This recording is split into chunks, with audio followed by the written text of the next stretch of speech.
Hi, everybody. Daniel here with another Speakeasy Extras, all the questions we didn't get time to handle on the Speakeasy radio segment.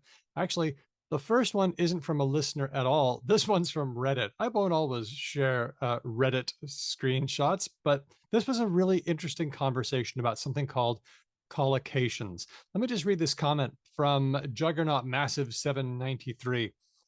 Is elaborated guidelines phrase feel weird to you?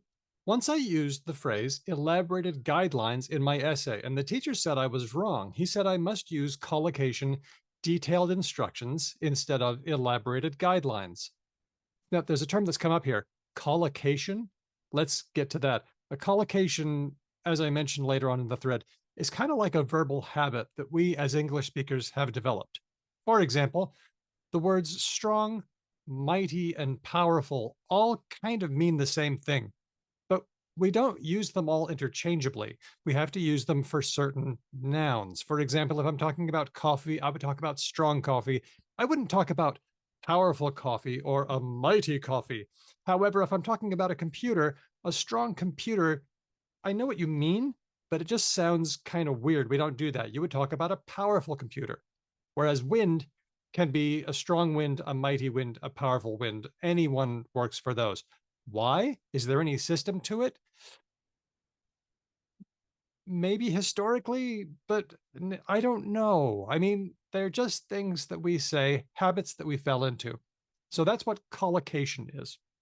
Now, I'll continue with the comment. But I see there is no problem about my phrase that was elaborated guidelines. I mean, look, elaborate is to give more information in more detail, right? And guideline is also the same with instruction and more flexible to use in variety context. But what do you think about my phrase? Do you find it weird? My response was collocations are like these habits we've developed.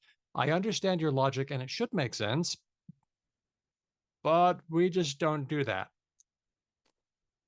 This is why learning collocations is so useful. They're like a shortcut to sounding natural. Occasionally, you'll go outside of them if you mean something specific, but we usually don't. This is what happened when I was learning Spanish. I would try making up expressions that made sense to me. They really did. And then nobody understood me. And then when I explained better, then they would say, oh, yeah, we know what you mean, but we don't do that. And that's collocation. Now, after my comment, Juggernaut Massive 793 said, I totally get what you mean, but the vocabulary has a huge amount of words. What if we learn some new words and we find it makes sense when matched with this word or that word, like my case? And how do we know it has other interpretation or it even has its own collocation? Okay. Well, I know it makes sense and it doesn't work that way. And that's why we get this phenomenon known as the sinister buttocks phenomenon. That's right. Some students are rogeting, plowing through a thesaurus. In the case of L1 English students, they're doing it to avoid plagiarism detection, just switching a few words, sometimes with hilarious or inappropriate results. And other times, learners of English will just grab a dictionary and grab a word that makes sense. And that's when you get sinister buttocks. Sinister buttocks? This is an expression that allegedly appeared in a student essay because they were trying to say left behind. Left, sinister, behind, buttocks. So this is the sinister buttocks phenomenon, and this is what happens when you get collocations wrong. What do you do to learn collocations? This is tough. Usually it just comes with experience. You're just going to have to hear everything 100 times and pick up on what words seem to come next to other words. But in a possibly vain effort to help you, I'm going to give you 3 resources that might help. And these will be in comments. One is the online Oxford Collocation Dictionary. And what I've done is I've typed guidance here, and that tells you what words are more likely statistically to occur near guidance. And you have things like adjectives: careful guidance, clear guidance, detailed guidance, precise guidance, and then there's more. And that's kind of how this one works. However, there are a lot of words that just simply aren't in here. It's not very big. So let's go to our second resource, and this is the Corpus of Contemporary American English on english-corpora.org. So I'm going to take a look at instruction because I suspect that instruction is going to be one that I want, and I'm going to click on the word mark there. See detailed info for word. This is what you want. And when you do this, what you'll see is a lot of information that shows how the word instruction relates to other words. But what we're looking for is this right here, adjective. What adjectives are likely to occur near the word instruction? And one is direct, explicit, effective, specific, detailed. These are the ones that are very likely to occur. Whereas if I'm looking for guidance, let's take a look and see what words are statistically likely to occur here. Spiritual, comprehensive, specific, again, that occurred twice. Parental, divine. But what's happening is that you know a word by the company it keeps. When we see certain words popping up near other words, they're likely to co-occur, and that means you might still get it wrong, but you might be on the tail of a construction, of a collocation.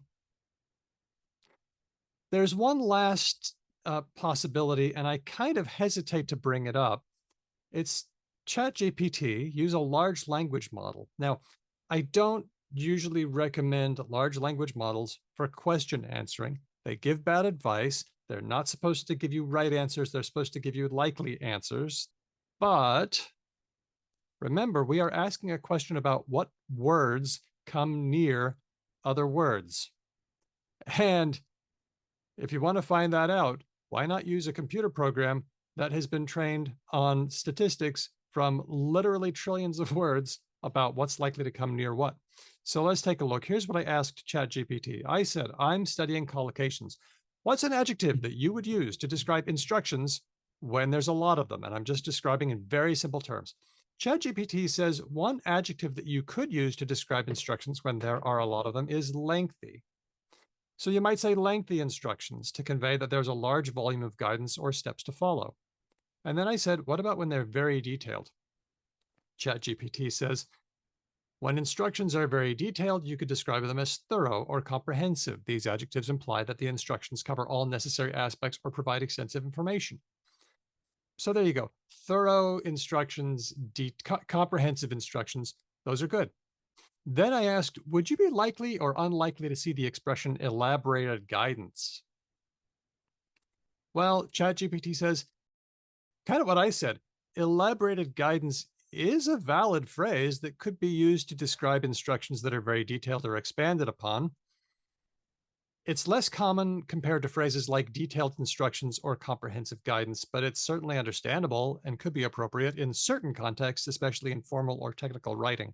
In other words, I get what you mean, but we don't really do that.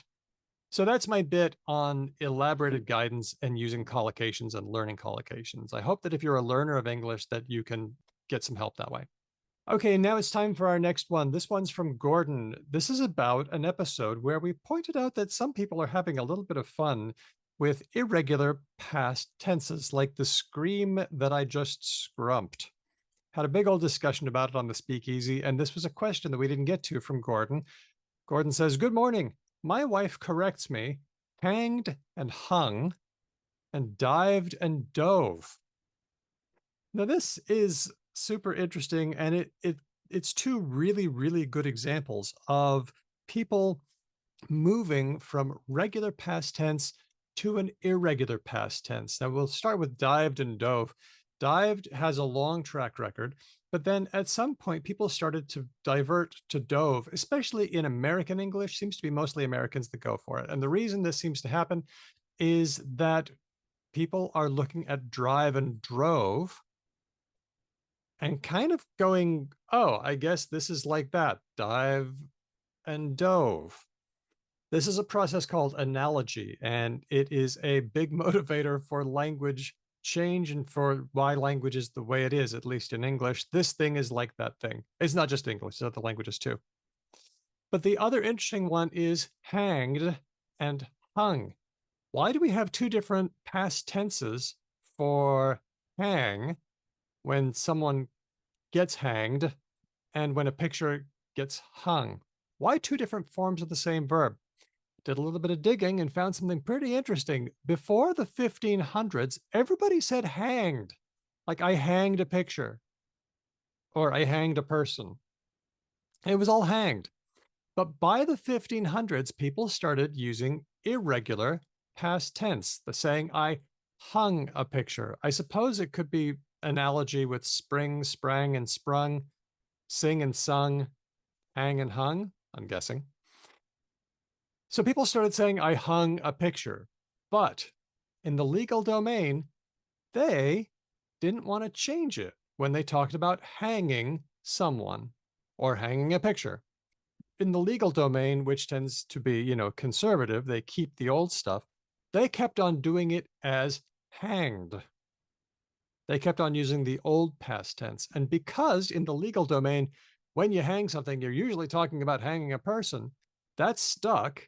And so people began saying, I hung a picture and then I hanged a person. And those two started to diverge. And so it stuck so much that now we talk about saying the man was hanged, but the picture was hung.